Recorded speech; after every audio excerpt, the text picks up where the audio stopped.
Baik, eh, selamat malam Mas Anggi. Malam Mas Rido.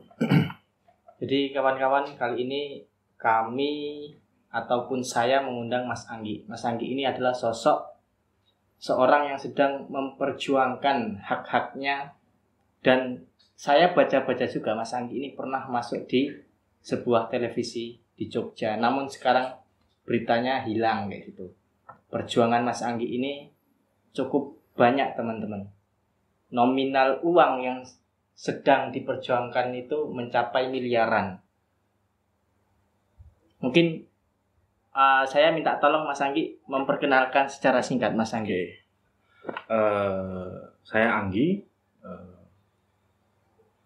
Dulu bekerja di sebuah perusahaan yang tadi disebut oleh Mas Rido saat ini sedang memperjuangkan dalam bentuk asosiasi ya Mas ya.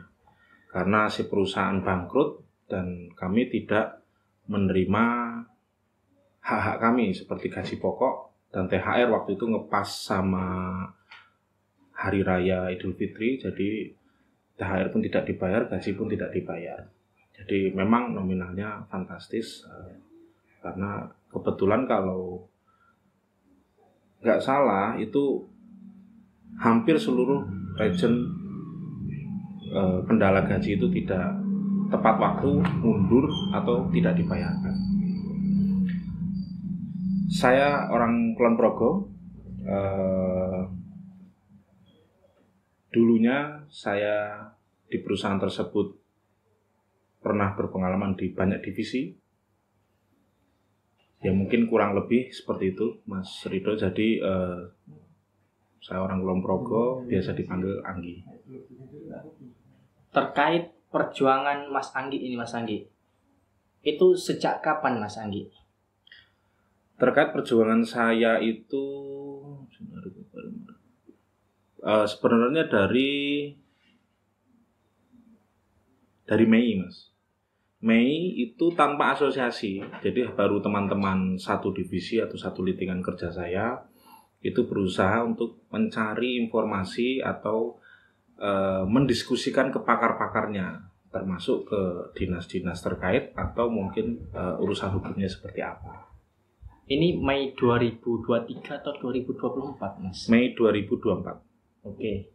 Ini perlu saya konfirmasi juga Mas Anggi, berkaitan dengan status sebelumnya di sebuah koperasi ataupun sebuah instansi tersebut, Mas Anggi fokusnya di divisi apa Mas? Karena itu tadi saya jelaskan di depan, saya berpengalaman di beberapa divisi. Terakhir posisi saya itu di divisi legal atau litigasi, khususnya sebagai penanganan fraud atau mungkin lebih ke monitoring internetnya dari sebuah perusahaan tersebut. Jadi seperti itu kawan-kawan. Jadi memang kompetensi Mas Anggi ini memang orang yang berintegritas di bidangnya. Artinya di sini perjuangan tersebut bukan sekedar istilahnya cari masalah, tapi ini benar-benar bermasalah seperti itu. Sebelumnya Mas kan udah memperjuangkan secara sendiri-sendiri, artinya secara pribadi. Kemudian kok tiba-tiba mau Mas memperjuangkan yang lain? Karena kan biasanya orang-orang itu yang penting saya selesai kayak gitu. Nih bagus ya, kebetulan pertanyaan ini belum pernah ditanyakan oleh siapapun Mas. Jadi kenapa saya mau memperjuangkan haknya orang lain juga? Karena latar belakang saya di sini juga bukan orang yang kecukupan Mas. Di sini saya juga sebelum di perusahaan tersebut pernah mempunyai pengalaman hidup mencari uang, mengais rezeki itu sampai menjadi seperti pemulung gitu ya Mas ya, kayak pemulung. Jadi nyari paku, pakai magnet, itu nanti hasilnya besinya kita kiloin, itu hanya buat beli nasi bungkus. Itu dulunya saya pernah di fase itu, jual gorengan, sampai saya tergugah hatinya Mas ketika di perusahaan tersebut kok gaji pokok sampai nggak dibayarkan dan mereka tidak memberikan alasan, mereka tidak memberikan informasi, mereka tidak memberikan klarifikasi kenapa, bagaimana. Terus runtutannya kan harusnya kalau sudah kenapa, bagaimana ya mereka bisa menjelaskan kalian tuh tidak digaji karena perusahaan bangkrut karena alasannya ini. Itu tidak pernah. Makanya saya di situ tergugah Mas hatinya. Kalau ini saya hanya memperjuangkan hak saya sendiri, dan mungkin Mas, saya akan dibayar. Waktu itu saya akan dibayar mungkin. Karena beberapa kali mungkin disaksikan oleh beberapa teman dekat saya itu ditawarin uang. Saya ditawarin uang dalam konteks waktu itu masalah mobil. Masalah mobil. Mobil kantor ya, mobil dinas seperti itu. Ternyata mobilnya tersebut bermasalah di sebuah leasing atau finance yang mengakibatkan harus ditarik. Waktu itu saya tahan sebagai jaminan gaji saya harus dibayar dulu. Jadi kalau semisal waktu itu saya mau melakukan hal yang seperti disampaikan Mas Rido, saya dibayar sendiri, itu bisa Mas. Mobil saya tahan, gaji saya berapa sih? Kan gitu. Tapi akhirnya saya memikirkannya setelah bergejolak ya, terus konsultasi juga dengan istri bahwa alangkah lebih baiknya dikembalikan secara baik-baik dan tidak usah menerima tawaran tadi deal-dealan, udah mobilnya balikin, ini ada uang sekian, nanti kamu dapat uang ini, urusan mobil beres, kamu juga dapat uang. Jadi pernah dapat tawaran seperti itu, tapi saya nggak menerima itu. Jadi hal tersebut menggugah saya Mas, karena saya yakin ketika gaji ini tidak dibayarkan Mas, sampai bulan puasa, lebaran, teman-teman nggak pada pegang uang, padahal mereka punya keluarga, THR nggak dibayar, gaji pokok nggak dibayar. Saya yakin mereka pasti perjuangannya sangat keras untuk mencukupi keseharian dari keluarganya masing-masing Mas. Buat diri sendiri aja, kalau sampai 2-3 bulan nggak digaji, itu udah susah Mas. Apalagi yang sudah mempunyai keluarga. Dan kebetulan circle pergaulan saya ini orang-orang yang sudah berkeluarga.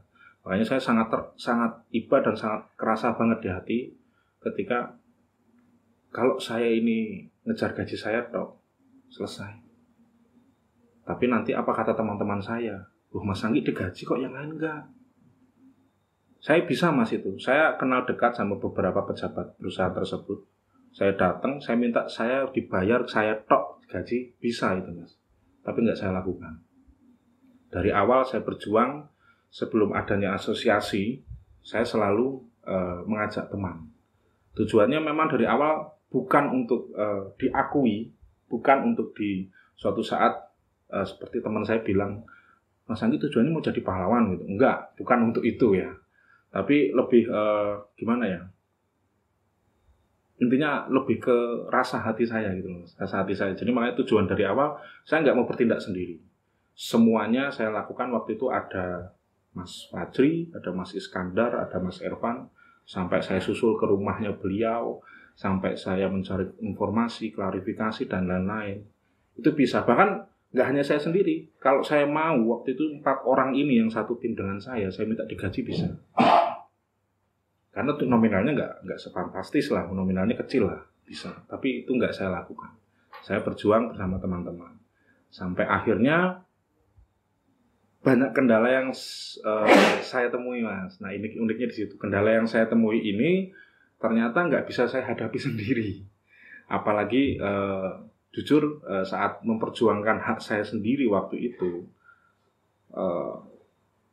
ternyata dari sisi mental saya kena, dari sisi ekonomi, dari sisi rohani, dan dari sisi manapun saya kena Mas. Jadinya mau kemana-mana udah nggak punya uang karena nggak digaji, terus banyak godaan ya kan, banyak kemungkinan yang mungkin kalau saya salah langkah akan membuat teman-teman yang lain itu berpikir yang tidak tentang saya. Jadi berawal dari situ Mas. Jadi gimana ya, untuk membuat ke sebuah kalimat agak susah sih Mas. Cuman intinya ke hati nurani saya bergeraknya memang saya harus berjuang bersama-sama. Baik, artinya kan perjuangan ini yang nominalnya hingga sefantastis ini sampai miliaran itu berawal dari pribadi kemudian hati nurani. Nah, saya perlu konfirmasi juga ini Mas.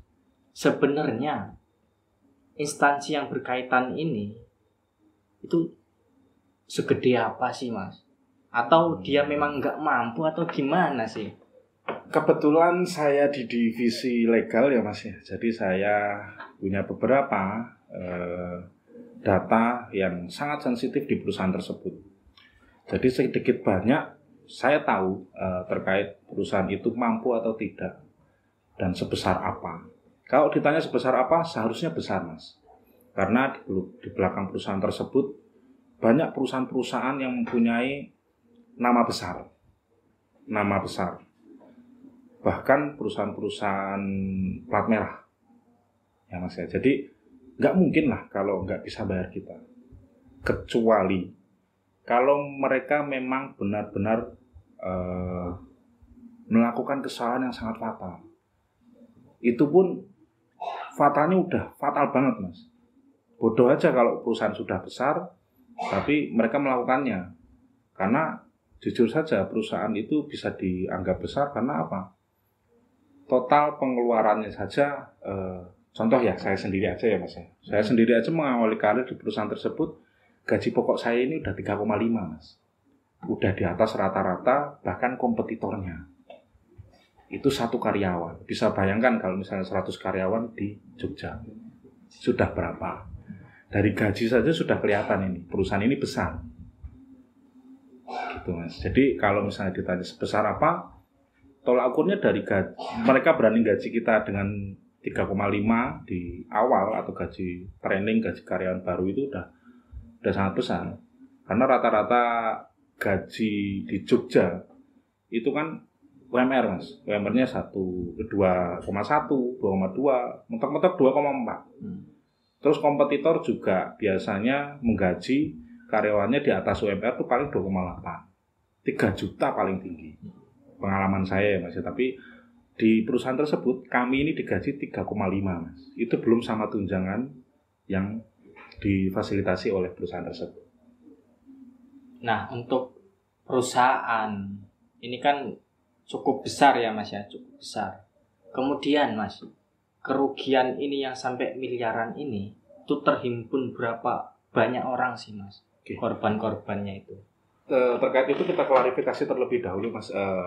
Untuk angkanya dari asosiasi yang sekarang sudah saya bentuk kurang lebih range-nya dari 700 juta sampai 1,3 juta Mas. Itu range-nya. Jadi masih data yang belum bisa kita bilang valid lah ya.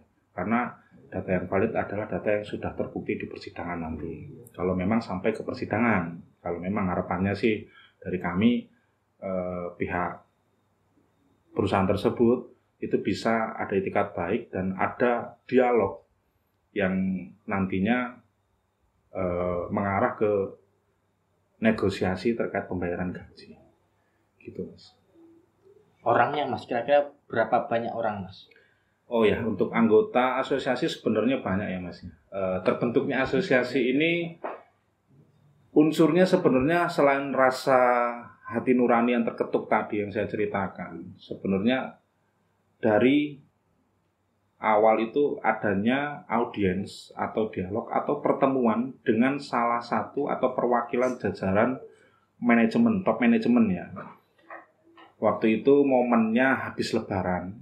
Terus kami sebenarnya dikabari oleh salah satu orang top manajemen tersebut untuk hadir dan bisa tanya langsung ke bapak-bapak top manajemen tersebut. Kenapa kok tidak digaji? Nah, akhirnya terhimpun masa di situ kurang lebih 30 sampai 40 orang ya. Di situ kita mengadakan dialog di kantornya, masih di kantornya. Saya mengadakan dialog dan itu disepakati Mas. akan ada pembayaran dengan tempo. Itu disepakati, walaupun mereka menjelaskan kami tidak bisa memutuskan. Kami tidak bisa memutuskan ini bisa dibayar atau tidak, sepakat atau tidak, tapi kami di situ ada surat kesepakatan atau surat pernyataan bermaterai yang ditandatangani sampai ke yang punya perusahaan, sampai ke direktur utamanya. Harapan kami itu ketika pernyataan atau kesepakatan itu beserta angka-angka yang kita tulis di situ malam itu ditandatangani dan ditandatangani basah secara materai, harapan kami itu mereka memberikan surat keberatan atau memberikan ayo ketemu lagi, dialog lagi kalau memang keberatan. Harapan kami, tapi enggak, yang saya terima waktu itu hasil dari pertemuan tersebut langsung surat yang sudah ditandatangani basah bermaterai. Kami senang dong, yakin dong. Akhirnya kami tunggu sampai tempo yang sudah tertuang di surat tersebut. Ternyata tidak dibayarkan sepeser pun, Mas. Bahkan tidak ada konfirmasi apapun dari mereka. Gitu. Makanya awal mula dari situlah akhirnya teman-teman waktu itu bergejolak. Banyak juga yang menghubungi saya. Ayo Mas, kita jangan berhenti di sini. Kita harus berjuang. Masa kita disepelein sih? Kemarin sudah berani tanda tangan hitam di atas putih bermaterai, tapi nggak dibayarin. Kita harus berjuang, Mas. Ada beberapa teman-teman dekat saya menyemangati saya seperti itu sampai akhirnya saya memberanikan diri untuk memulai. Dan jangan salah, untuk memulai hal tersebut sebenarnya ada beberapa anggota asosiasi dari yang saya bentuk ini bahkan sudah menyerah dalam perjuangan ya Mas ya. Jadi kalau awal mulanya jumlahnya berapa? Jumlahnya itu total waktu itu karena ada Magelang, ada Kulon Progo, Bantul, ada Jogja, ada beberapa unit lah ya Mas, banyak. Itu terkumpul di sebuah grup WA. Itu 178 orang. Tapi itu belum mendeklimir asosiasi ya. Jadi hanya terbentuk itu ruang diskusi lah.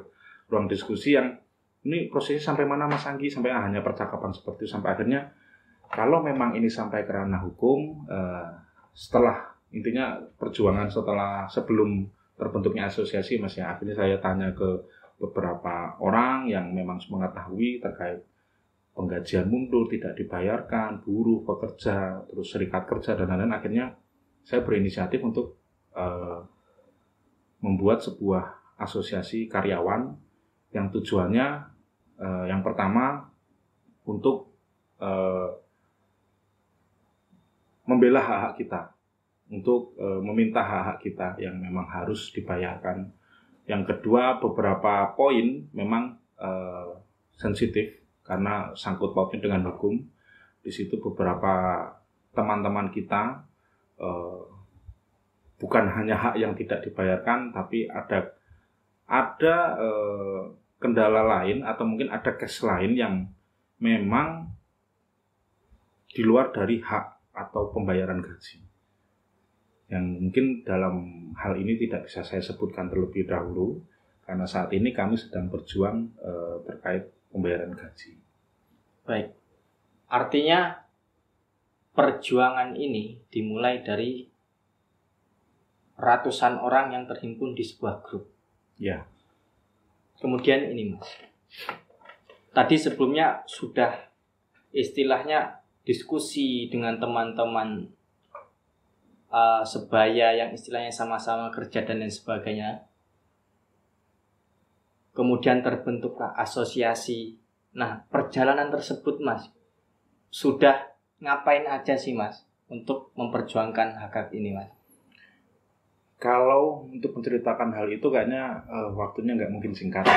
Cuman secara garis besar kami sudah pernah, atau mungkin lebih ke saya sendiri ya Mas ya, waktu itu sudah pernah konsultasi ke beberapa pakar hukum.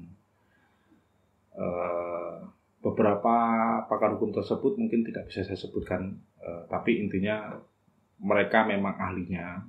Sampai akhirnya mengarahnya itu lebih ke pemilihan lawyer atau kuasa hukum. Terus dari perjalanan pemilihan kuasa hukum, kami sempat memilih, Mas. Kami sempat memilih, tapi ada kendala. Ada kendala yang menyebabkan si kantornya ini berhenti beroperasi. Dan akhirnya mau nggak mau usulan dari teman-teman asosiasi ini harus terus berjuang, terus melanjutkan perjuangannya. Akhirnya ada opsi untuk pemilihan lawyer baru. Sampai akhirnya bertemu dengan teman-teman lawyer yang sekarang. Kalau kendala banyak, Mas, ya, dari sisi mental, dari sisi psikologis, mereka sebenarnya kena. Bahkan sampai detik ini pun ada anggota asosiasi kami itu mungkin masih kesulitan ekonomi karena dampak gaji yang belum dibayarkan itu tadi.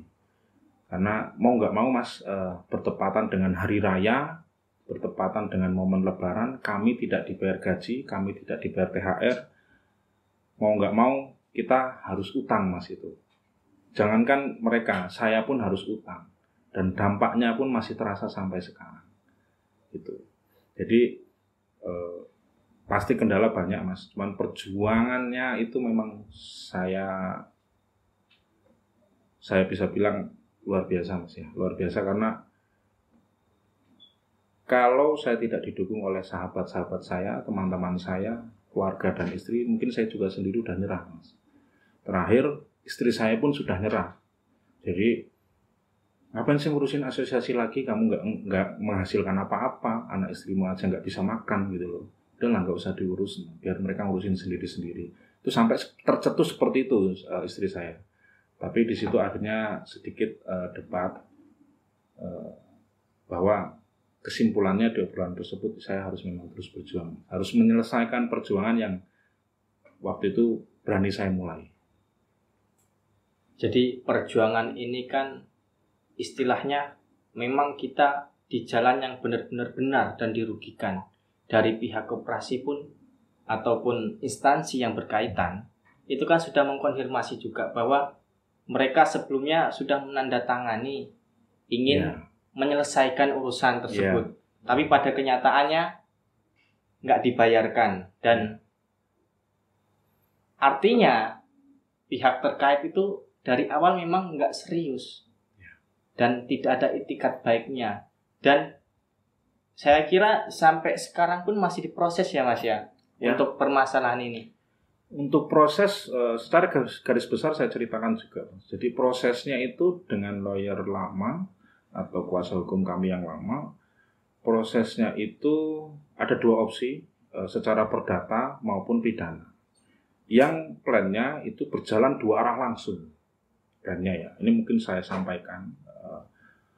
Maksudnya biar teman-teman asosiasi dan mungkin dari pihak perusahaan tersebut juga bisa melihat, menonton bahwa bukan sesuatu yang harus saya tutupi terkait plan yang dulu pernah saya jalankan. Jadi mau dua arah di situ, yang satu memang spesialis pidana, yang satu spesialis perdata.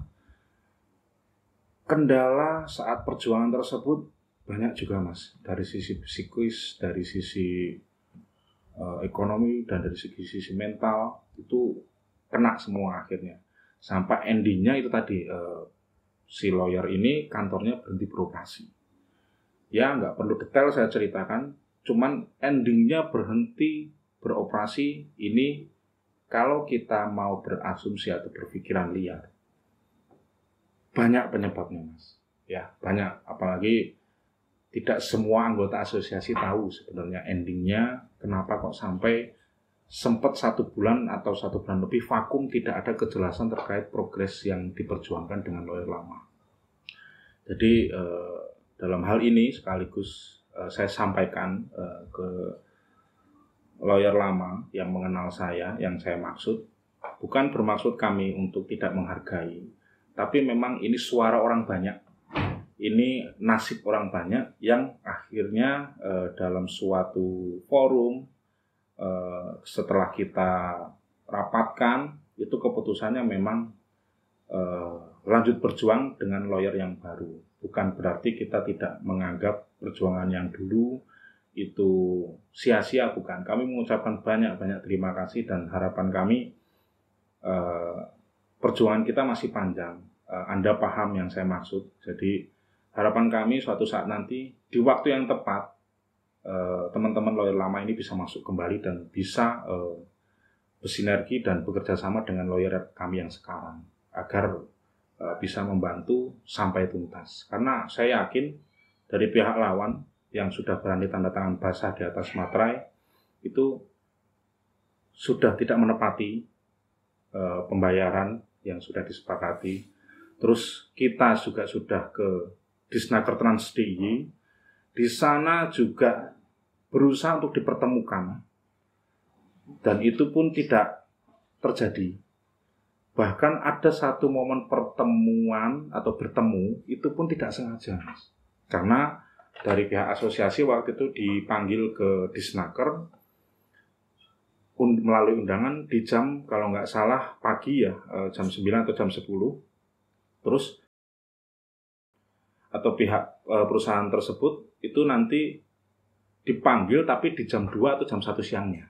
Nah, kebetulan kami dari pagi itu setelah audiens dengan Disnaker Trans tidak pulang. Kita nongkrong di kantin, ngopi-ngopi sambil ketemu, kan udah lama nggak ketemu kan, kerjanya sudah masing-masing, kehidupan sudah masing-masing. Mereka ini datang ketemu dengan saya dan teman-teman sampai akhirnya sedikit cekcok di sana karena salah satu teman saya di asosiasi itu berusaha mencegah mereka untuk keluar dari Disnaker. Ya mungkin spontanitas saya anggap itu benar Mas, atau mungkin secara respon mereka akan seperti itu secara otomatis lahiriah mereka. Karena apa? Momen untuk bertemu mereka itu sudah sangat sulit. Begitu mereka ketemu dengan kami, momennya lagi nggak disengaja, ya otomatis teman saya itu mencegah mereka untuk keluar dari Disnaker dan ingin adanya dialog gitu loh Mas. Adanya dialog dan itu pun di kantor pemerintah. Nah, alasannya mereka waktu itu mau beli rokok, tapi kita nggak percaya. Makanya di situ teman kami malah dibentak-bentak, dimarah-marahin sampai ditunjuk-tunjuk. Kebetulan ada saya juga langsung respon. Beliau waktu itu yang menunjuk-nunjuk, saya hanya bilang ke beliau, apakah Bapak dengan berkata seperti itu atau memaki-maki atau teriak-teriak kepada kami seperti itu nggak merasa berdosa, saya bilang gitu. Karena jujur saja kalau Anda menonton ya Pak ya, kalian nggak merasa berdosa sampai detik ini belum membayarkan hak kami. Dampak dari tidak dibayarnya gaji kami, terus digantungkan kepastiannya kita tuh statusnya PHK, statusnya kita itu masih bekerja atau off secara lapangan saja digantungkan. Anak istri kami di rumah itu nggak bisa makan. Jadinya kalau Anda terus kemarin berteriak-teriak seperti itu merasa nggak berdosa, saya hanya bisa berdoa bahwa anak Anda dan keturunan Anda suatu saat nanti juga tidak mempunyai kendala yang sama saat bekerja. Kalau bisa, Anda mempunyai perusahaan sendiri. Jadi anak Anda tuh nanti jadi bos. Jadi nggak akan nih nanti ngalamin seperti kita-kita kayak gini. Itu doa saya untuk Anda. Jadi kurang lebih seperti itu Mas Ridho. Jadi momennya memang pas, ketemu nggak sengaja. Tapi yang saya sayangkan, alasan beli rokok lah, alasan takut lah, alasan apalah. Padahal itu di lembaga pemerintah. Walaupun keadaannya kita memungkinkan untuk gelap mata ya Mas ya, gelap mata mau melakukan anarki dan lain-lain, tapi kita mikirnya 1000 kali Mas. Karena apa? Itu udah lembaga pemerintah. Di Disnaker Trans DIY itu kantor pemerintah. Terus yang kedua, sebenarnya hakikatnya kami ini hanya ingin dialog untuk kenapa tidak mau membayar, kenapa tidak sanggup membayar, terus kenapa tidak mau bertemu, kenapa tidak menjelaskan. Itu yang tidak pernah terjadi. Sampai detik ini tidak pernah terjadi. Alasannya mereka takut. Menurut saya nggak masuk akal kalau takut. Takut karena salah, dan salahnya karena kebangetan. Ya mungkin iya. Tapi kalau misalnya mereka merasa benar, mereka merasa Oh ya, kamu nggak dibayar karena sesuatu hal. Oh ya, kamu nggak dibayar, seluruh karyawan nggak dibayar karena perusahaan bangkrut karena ABC, faktornya ABC rinci, dijelaskan secara rinci. Mereka merasa benar dan mereka harusnya mau menjelaskan kita. Tapi kalau mereka merasa salah, ya seperti ini, pasti akan menghindar. Artinya perjuangan ini sangat-sangat banyak hal-hal yang sudah dilakukan hingga sekarang. Kemudian baik secara di instansi yang berwenang maupun tidak sengaja seperti di Disnaker tadi pun itu nggak ada solusinya dan malah kabur seperti itu. Mungkin terakhir ini Mas Anggi, mungkin harapan atau pesan ke pihak terkait dan pesan ke anggota asosiasi. Yang pertama, pesan untuk anggota asosiasi dulu mungkin. Pesannya jangan menyerah ya teman-teman ya. Jangan menyerah, tetap jaga kepercayaan dan solidaritas walaupun hanya by group. Dan mungkin di momen besok pertemuan akbar, teman-teman bisa melebur suasana yang tegang atau mungkin melebur pikiran-pikiran negatif, karena saya yakin banyak region, banyak unit yang mungkin tidak saling mengenal. Tujuannya diadakan pertemuan tersebut akhirnya teman-teman bisa kenal, tidak hanya saya mengenal jenengan, tapi jenengan bisa kenal dengan anggota yang lainnya. Utama dari pesan saya intinya jangan pernah menyerah. Jangan pernah menyerah karena kalau saya saja tidak menyerah di sini untuk jenengan semua, kenapa jenengan mau menyerah? Kasih alasan yang kuat ke saya. Hanya itu. Untuk pihak terkait. Oke, untuk pihak terkait, harapannya sih proses saat ini sudah masuk tripartit dan akan ada waktu kita bertemu. Saya yakin dari pihak Anda pasti mau bertemu dengan kami. Dengan adanya video ini nanti bisa membuktikan bahwa kami ini hanya ingin dialog, bertemu, penjelasan, dan tanggung jawab. Hanya itu. Jadi kalau kalian berpikiran yang tidak-tidak, itu malah memperkeruh keadaan dan membuat kita berpikir yang tidak-tidak juga tentang Anda. Karena yang penting itu tanggung jawab. Kalau kalian merasa benar, ya tolong diklarifikasi. Kalau kalian merasa salah, ya ayo bertanggung jawab. Gitu. Karena jujur dari sini kan kita sama-sama makan nasi. Kita juga sama-sama mempunyai agama. Jadi norma-norma dan aturan-aturan selama kita hidup di kitabnya masing-masing dalam beragama itu masih dipakai. Gak mungkin kita membunuh kalian. Gak mungkin kita terus anarki mukulin kalian, gak mungkin. Saya mau mukulin jenengan, nanti saya di penjara, istri saya makan apa? Kan kayak gitu. Jadi hilangkanlah, kita duduk bareng. Kalau Anda mau ada tanggung jawab, datang duduk bareng, ayo kita dialog bersama asosiasi. Jadi seperti itu ya, mungkin untuk pihak terkait ataupun dari asosiasi. Intinya di sini Mas Anggi itu mewakili bukan meminta uang kalian, tapi untuk meminta hak-hak dari pihak Mas Anggi seperti itu, pihak asosiasi. Jadi enggak minta duit orang lain seperti itu. Jadi terima kasih Mas Anggi. Mungkin cukup sekian. Besok mungkin ada lanjutan lagi. Siap, Mas Rido.